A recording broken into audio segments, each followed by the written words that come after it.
Hello everybody, good morning. Myself Dr. R.K. Verma. I am going to discuss with all of you a very important topic of relativity in the lecture series of relativity, that is mass energy equivalence. Mass energy equivalence is actually, आप लोग familiar होंगे Einstein के बहुत ही famous relation E is equal to mc square से। ठीक है, आज इसका डेरिवेशन मैं बताऊंगा आप लोगों को, इस इक्वेशन का डेरिवेशन, और साथ ही साथ आपसे बात करूंगा एक रेस्ट मास जीरो ऐसे पार्टिकल के बारे में या मासलेस पार्टिकल के बारे में आपसे बात करूंगा। मासलेस पार्टिकल बेसिकली जिसे हम लोग फोटोन बोलते हैं, इसके एग्जिस्टेंस के बारे में मैं आपसे बात करूंगा। मासलेस का मतलब ऐसा पार्टिकल जिसका रेस्ट मास एक्चुअली जीरो। कल के लेक्चर में मैंने आप लोगों को बताया था कि mass is actually no more a constant quantity but it varies by a formula m is equal to m01 minus v square by c square। ये रिलेटिविस्टिक मास है जबकि ये रेस्ट मास है।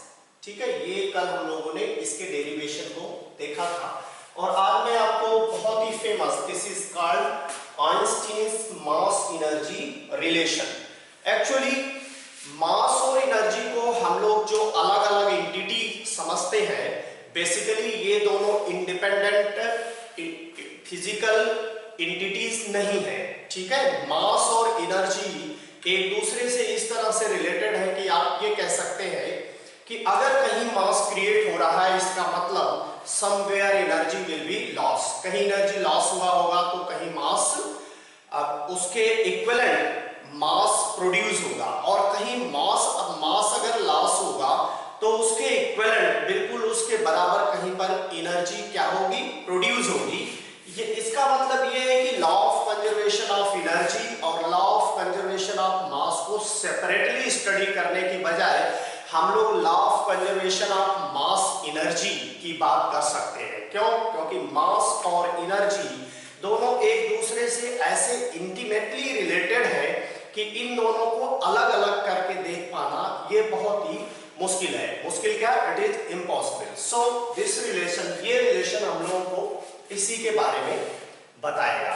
This relation is actually called mass energy equivalence relation and this is known as Einstein's famous mass energy relation. तो सबसे पहले मैं इसके डेरिवेशन के बारे में बात करूंगा, और उसके बाद after the derivation of this equation मैं आप लोगों से बात करूंगा मासलेस पार्टिकल के बारे में। ऐसे पार्टिकल जिसका रेस्ट मास जीरो होता है, उस पार्टिकल को हम लोग कैसे बोलेंगे, और क्या क्लासिकल फिजिक्स में या क्लासिकल मैकेनिक्स किसी रेस्ट मास जीरो पार्टिकल को अलाउ करता है? क्या ऐसा पॉसिबल क्लासिकल मैकेनिक्स में ऐसा पॉसिबल है? तो हम लोग देखेंगे कि क्लासिकल मैकेनिक्स में अभी तक किसी ऐसे पार्टिकल के बारे में बात नहीं की गई थी जिसका रेस्ट मास जीरो हो, बट ये रिलेटिविस्टिक मैकेनिक्स या रिलेटिविटी में ऐसा पॉसिबल होता है। ये after the derivation of this equation मैं आप लोगों को अभी एक्सप्लेन करूंगा। तो let us first consider this the derivation of mass energy equivalence relation, and that is E is equal to mc square। Okay, तो for this let us consider कि कोई बॉडी है, let us consider a body, इसके ऊपर आपने force, external force लगाया है, and body is initially in rest position. मान लीजिए ये बॉडी रेस्ट में है और आपने एक फोर्स अप्लाई किया है, and the new position of body, इस फोर्स के डायरेक्शन में ही ये बॉडी डिस्प्लेस होती है। Let us consider s is the displacement vector, this is force applied along the direction of displacement, और न्यू पोजीशन इस बॉडी की, दिस लेट अस कंसीडर ये न्यू पोजीशन हो जाती है, यानी डिस्प्लेसमेंट, इस बॉडी का डिस्प्लेसमेंट कितना है? s है, और इनिशियली ये क्या है? रेस्ट में है, और बाद में जब इस पे फोर्स लगेगा तो डेफिनेटली अब इसमें क्या होगा? मोशन होगा ड्यू टू दिस फोर्स। तो इसमें जो वर्क डन होगा, अगर हम इस फोर्स को वेरिएबल फोर्स कंसीडर कर ले, तो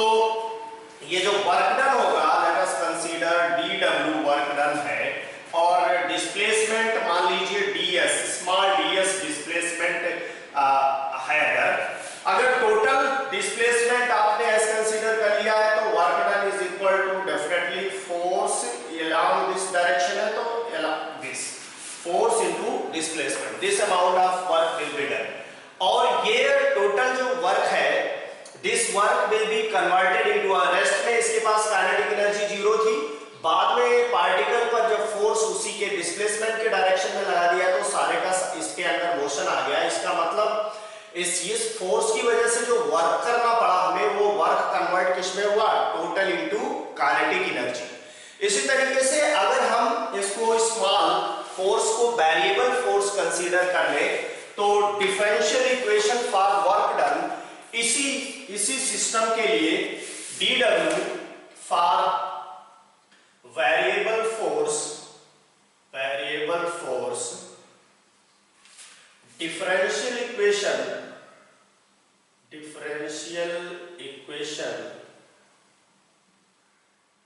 for work done by force F a distance ds, a distance let us consider ये इतना डिस्प्लेसमेंट, ये डिस्टेंस है, इतना distance along distance ds along the direction of force, along the direction of force, along the direction of force will be dw, differential form में dw f into ds, this will be work done। और ये work done total का total work done किसमें convert हो जाएगा, kinetic energy में। So this kinetic energy this must be equal to dk that is kinetic energy में change, initial kinetic energy zero, final kinetic energy something, तो let us consider final minus initial the change in kinetic energy dk। वैसे ये kinetic energy k के बराबर ही है क्योंकि initial kinetic energy zero है, but differential form में इस एक्सप्रेशन को ऐसे लिखा जा सकता है, अगर कोई पार्टिकल इनिशियली रेस्ट स्टेट में है और उस पे एक एक्सटर्नल फोर्स लगाया गया along the direction of displacement, और फोर्स के डायरेक्शन में ही डिस्प्लेसमेंट होता है, तो work done if your force is variable then in differential form you can write that dk total work will be converted into kinetic energy. क्यों, initially इसके पास काइनेटिक एनर्जी जीरो थी एंड बाद में इसके पास केवल काइनेटिक एनर्जी है, then work done during this process will be equal to का gain in kinetic energy, जो वर्क आपने लगाया है वो इस पार्टिकल इस बॉडी के काइनेटिक एनर्जी अटेन करने में यूज हुआ है, and so this expression can be written like this.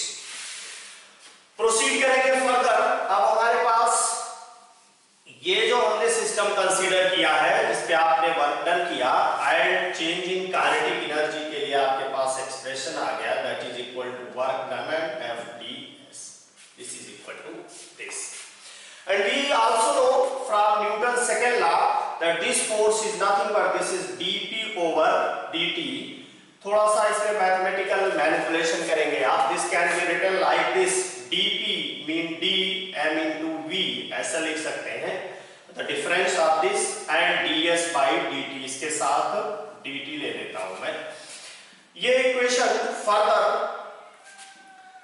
ऐसे लिखा जा सकता है, देखिए बोथ क्वांटिटी, इसको डिफरेंशियल इन दोनों प्रोडक्ट रूल लगाएंगे तो first function mass into differentiation of this velocity plus v into dm। Mass is also a variable quantity here in relativity में मास भी वेरिएबल क्वांटिटी है, तो ये फर्स्ट टर्म ये हो जाएगा, ds by dt is nothing but this is your speed, ये आपका स्पीड v हो जाएगा, and this is your dk। Finally इसको मल्टीप्लाई कर दीजिए mv dv plus v square dm, ये आपके पास रिलेशन एक इक्वेशन मिल गया, पुट इट इक्वेशन नंबर 1। तो this is dk is equal to mv dv plus v square dm।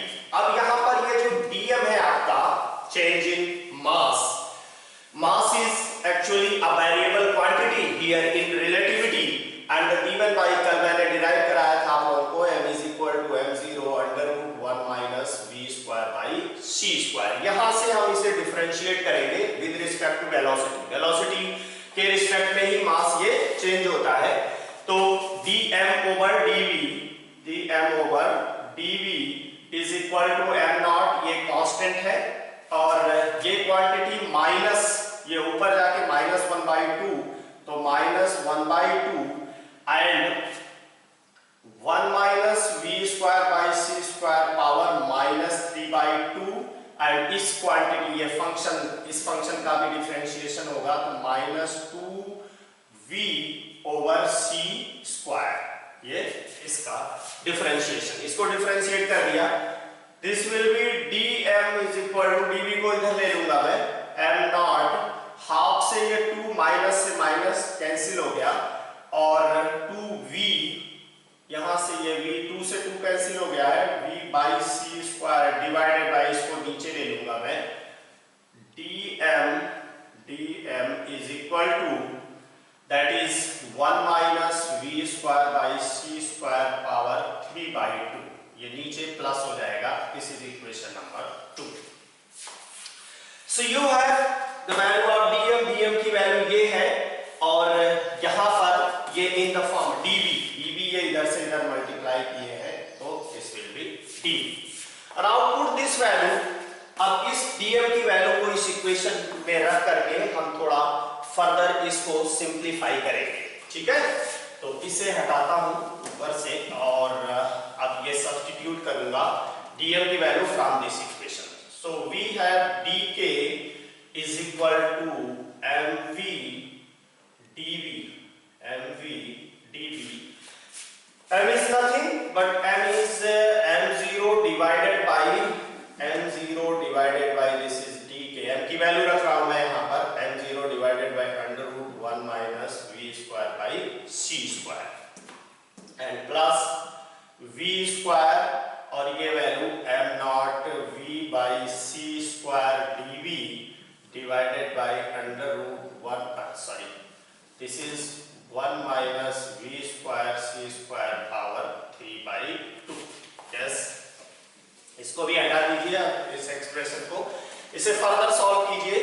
देखिए इसमें क्वांटिटी ये पूरा का पूरा कांस्टेंट है, इसमें से क्या m नॉट b dv, तो इसको बाहर ले लीजिए, ये बचेगा 1 divided by under root 1 minus v square by c square यहां से और प्लस यहां से v square by c square, v square by c square को मैं यहां ले रहा हूं divided by 1 minus v square by c square power 3/2 under bracket, बाहर हो जाएगा आपका यही m naught v into dv, right. ये वैल्यूज में सब्स्टिट्यूट करने के बाद आपके पास dk, अब ये रिलेशन dk एलसीएम लेंगे, एलसीएम क्या होगा 1 minus v square by c square power 3/2, यहां पर 1 minus v square by c square हो जाएगा plus v square by c square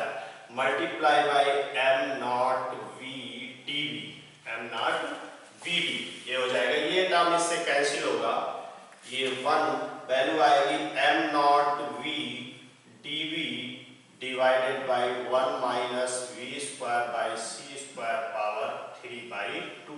put it equation number 3, इसको इक्वेशन नंबर 3 रख दीजिए and this is your dk, right.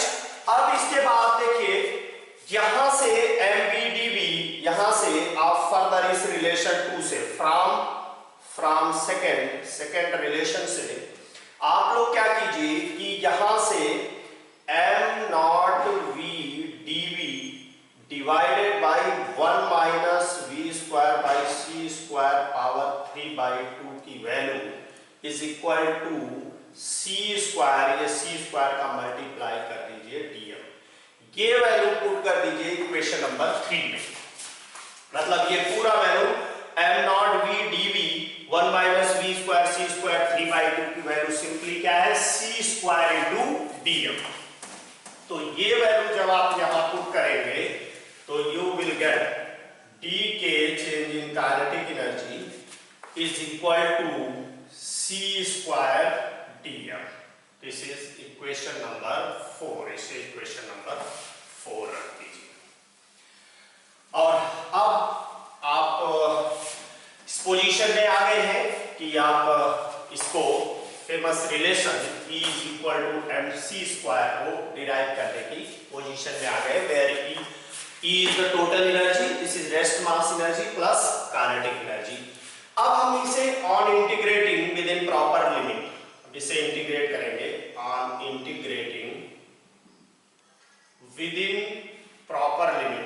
Limit का कैसे पता चलेगा? हमने जो सिस्टम कंसीडर किया है उस सिस्टम के काइनेटिक एनर्जी के बारे में बात करेंगे और इनिशियल और फाइनल मास के बारे में, proper limits.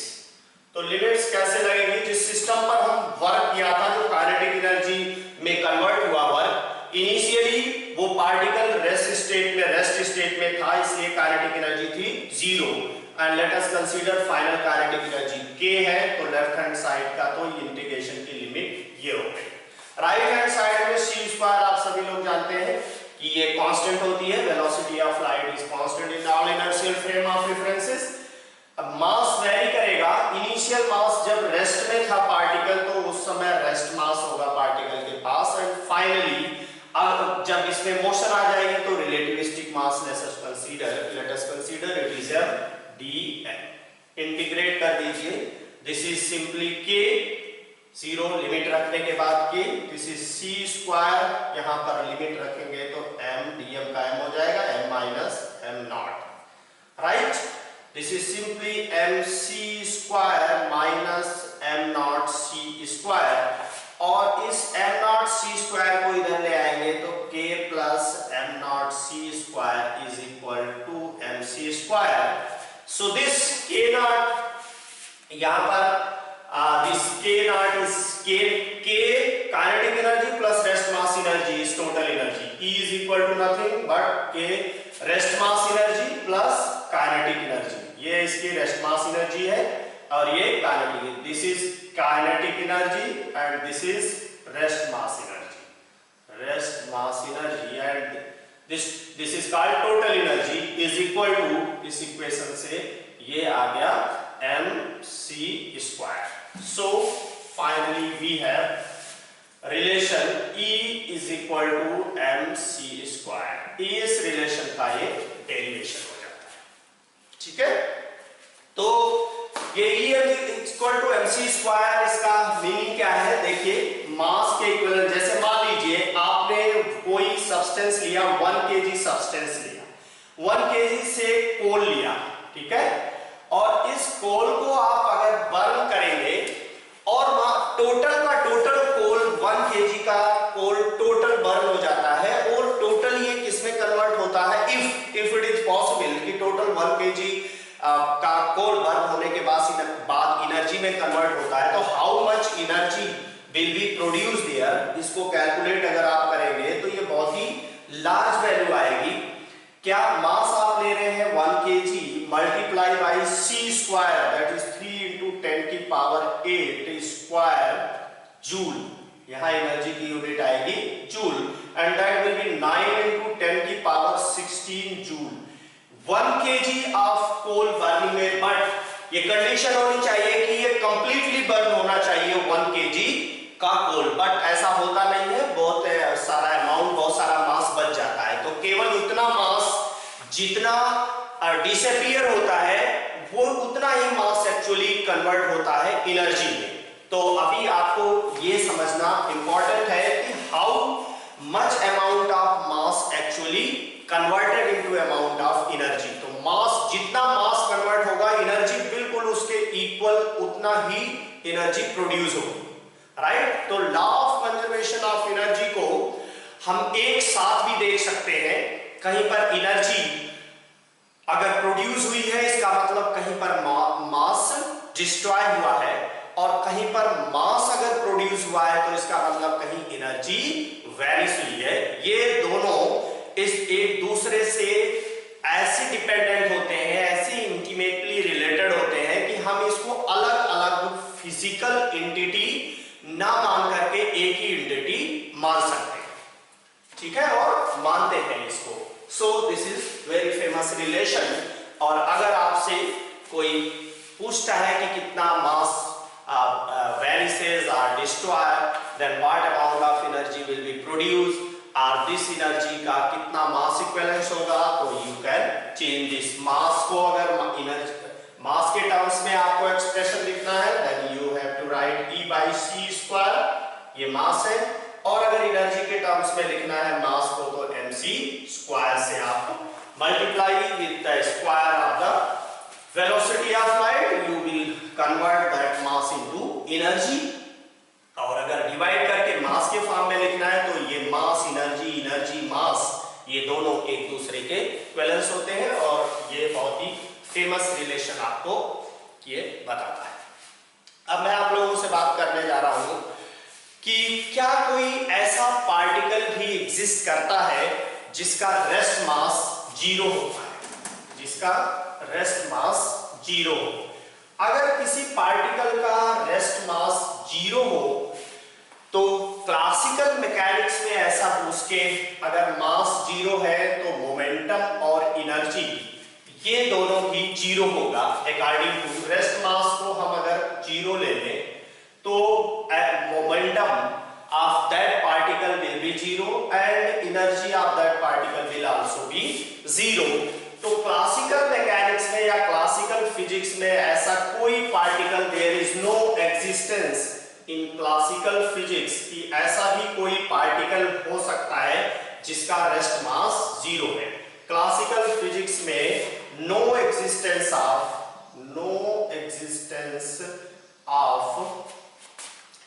a particle of rest mass is equal to zero।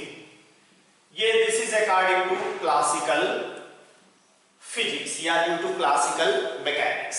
But in relativistic physics, in relativity, yes it is possible, ऐसा possible है कि किसी भी पार्टिकल के लिए जिसका कि रेस्ट मास जीरो हो उसका ऐसा भी पार्टिकल पॉसिबल है, उसका p मोमेंटम, लीनियर मोमेंटम और total energy of the system will not be equal to zero. ऐसा कौन सा पार्टिकल हो और ऐसा कैसे पॉसिबल है, इसको हम लोग इस रिलेशन से देख सकते हैं।